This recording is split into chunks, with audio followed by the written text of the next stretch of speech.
Good morning, everyone. Today, in this video, we are going to see chapter number 9, Heredity and Evolution. We have already finished its introductory portion. Let us start with this chapter.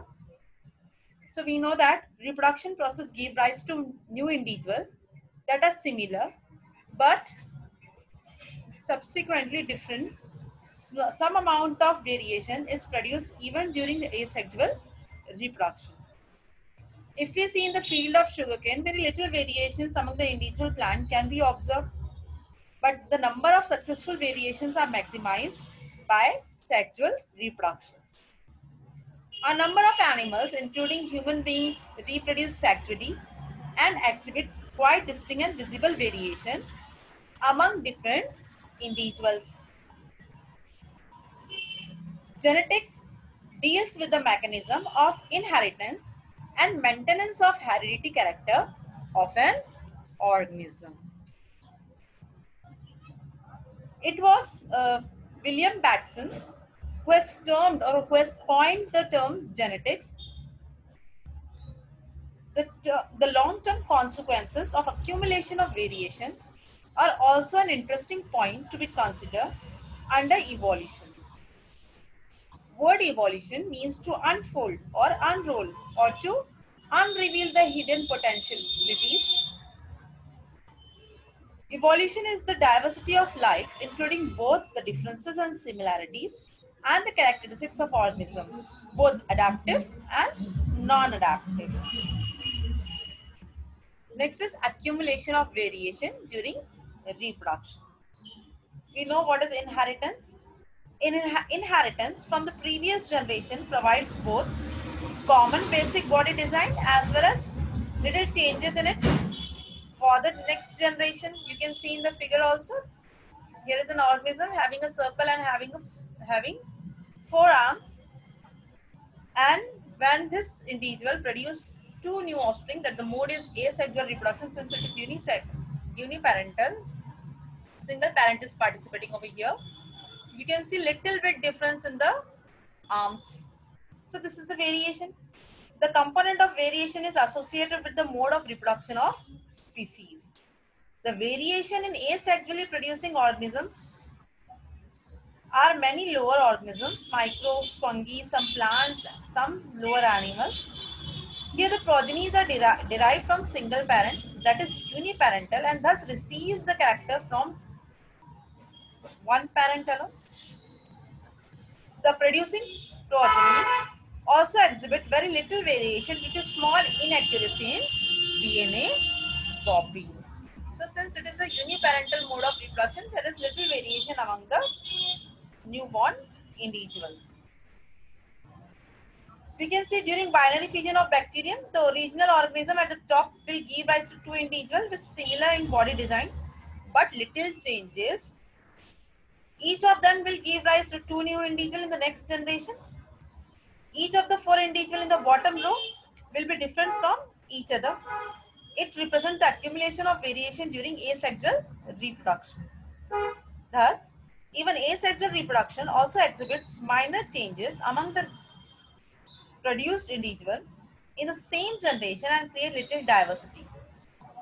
All the variation in the species have not equal chances of surviving in the environment in which they find. Only few population of the bacteria can withstand heat that survive better in the heat waves. Thus, depending on the nature of the variation, different individuals would have different kinds of advantages. The variation in sexually reproducing organisms such as most animals, plants and some microbes can be easily observed. Such a great diversity and distinct body design occurs due to biparental condition, crossing over and mutation. Such variation can be understood under the rules of inheritance. The accumulation of variations constitute the raw material for evolution. Selection of variant by environmental factor also forms the basis for the evolutionary processes. So, in asexual mode of reproduction, we see there is variation, but there will be little variation in comparison to a biparental, that is sexual mode of reproduction, since two parents are participating in that.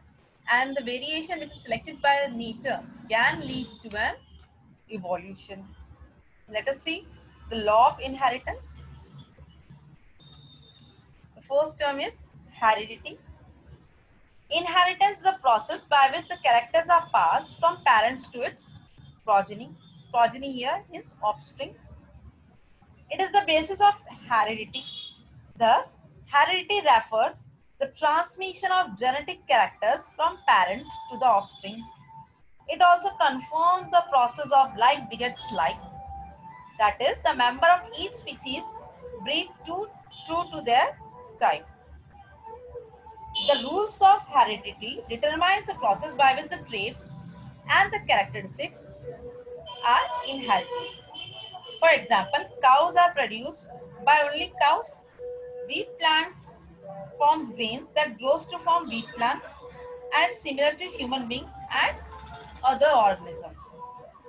Next is inherited traits.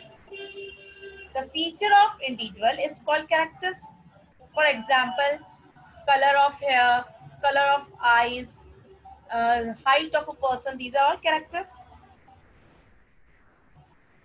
An inherited characters and its detectable variant of individual is called as inherited traits, like taller dwarf of stem height, free or fused earlobes of human ear are inherited traits.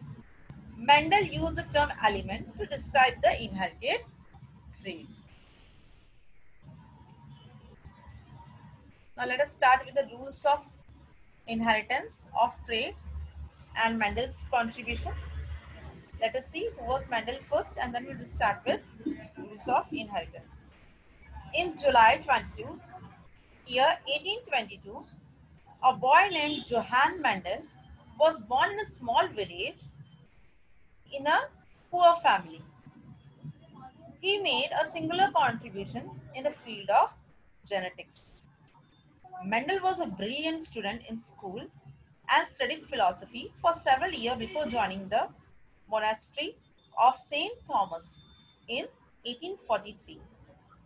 There he took the name Gregor and received support for his study and research throughout his life. In 1849, he took up a teaching appointment. Later, he joined the University of Vienna from year 1851 to 1853 to study physics. He returned, and in Bern he teaches physics and natural sciences. In 1856, Mendel performed his first set of hybridization experiment with the garden pea and followed it up to 10 years. He was the first one to keep count of individual exhibiting a particular trait in each generation. This helped him to arrive at law of inheritance that was published as title Experiment of Plant Hybridization. In the next video, we will study about Mendelism. Thank you.